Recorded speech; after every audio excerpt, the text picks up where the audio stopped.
স্বামীর অনুমতি ছাড়া 3টি কাজ করলে ওই স্ত্রী জাহান্নামে চলে যাবে। Will go to hell fire, সে জাহান্নামে চলে যাবে, সে জান্নাতে যেতে পারবে না যদি স্বামীর পারমিশন ছাড়া 3টি কাজ করে। সব সময় ভালো করে মনে রাখবেন, বিশেষ করে আমার সামনে যে সমস্ত পুরুষরা আছেন, আপনারা এই মেসেজটা আপনাদের বাড়ি পর্যন্ত পৌঁছে দিবেন। রাজি আছেন তো ইনশাআল্লাহ? বাসা পর্যন্ত পৌঁছে দিবেন, যাতে করে স্ত্রীরা এই 3টি কাজ স্বামীর পারমিশন ছাড়া না করে। সবসময় খেয়াল রাখবেন, যে সমস্ত স্ত্রীরা এই 3টি কাজ করবে তাদেরকে আল্লাহ পাক রব্বুল আলামিন জাহান্নাম দিয়ে দিবেন। এজন্য অবভিয়াসলি আমাদের স্মরণ রাখতে হবে যাতে করে এই 3টি কাজ কোনো নারী দ্বারা না হয়ে যায়। 1 নাম্বার কাজ হচ্ছে, স্বামীর পারমিশন ছাড়া কোনো স্ত্রী চাকরি করতে পারবে না। ভালো করে মনে রাখবেন, এটা স্বামীর পারমিশন ছাড়া কোনো স্ত্রী চাকরি করতে পারবে না। আল্লাহ পাক রব্বুল আলামিন স্ত্রীদের অভিভাবক স্বামীকে বানিয়ে দিয়েছেন। আল্লাহ পাক রব্বুল আলামিন পবিত্র কোরআনুল কারীমের ভিতরে নিজেই বলেন, 5 নম্বর পারা 2 নম্বর পৃষ্ঠার 11 নম্বর লাইন, সূরা নিসা এর 34 নম্বর আয়াতে আল্লাহ পাক রব্বুল আলামিন বলেন, আর রিজালু কাওয়ামুনা আলান নিসা। আল্লাহ পাক রব্বুল আলামিন বলে দিয়েছেন যে এখানে নারীদের উপরে পুরুষদেরকে কর্তৃত্ব দিয়েছেন, অর্থাৎ নারীদের অভিভাবক হচ্ছে পুরুষ। আপনারা যারা এই যে স্ত্রীরা যারা আমার আলোচনা শুনবে মিডিয়ার মাধ্যমে, ভালো করে শুনে রাখেন, যারা যে সমস্ত পুরুষরা আপনাদের ভরণ পোষণের দায়িত্ব নিবে না, যে সমস্ত স্বামীরা ভরণ পোষণের দায়িত্ব নিবে না, আল্লাহ পাক রব্বুল আলামিন তাদেরকে ভয়ঙ্কর শাস্তির ব্যবস্থা করে রেখেছেন। এজন্য সব সময় খেয়াল রাখতে হবে, আমরা আমাদের স্ত্রীদেরকে বলে দিব যে স্বামীর পারমিশন ছাড়া কখনো কোনো স্ত্রী চাকরি করতে পারবে না।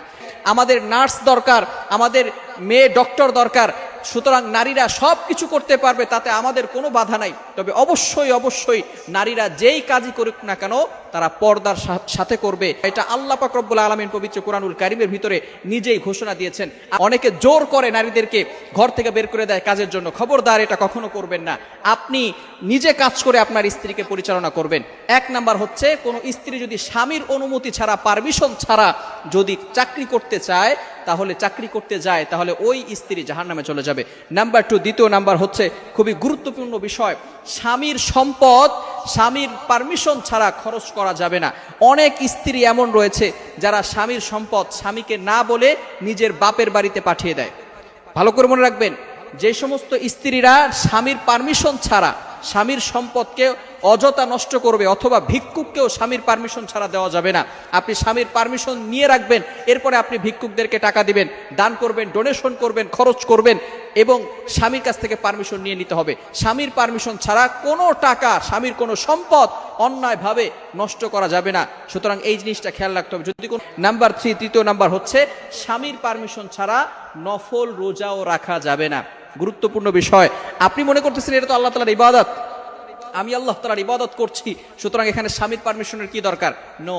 নফল রোজার থেকে স্বামীর সাথে আপনি বসে বসে গল্প করবেন, স্বামীর সাথে আপনি সময় কাটাবেন, নফল রোজার থেকে আল্লাহ পাক রব্বুল আলামিন এখানে আপনার বেশি সওয়াব দান করবে। বলেন সুবহানাল্লাহ।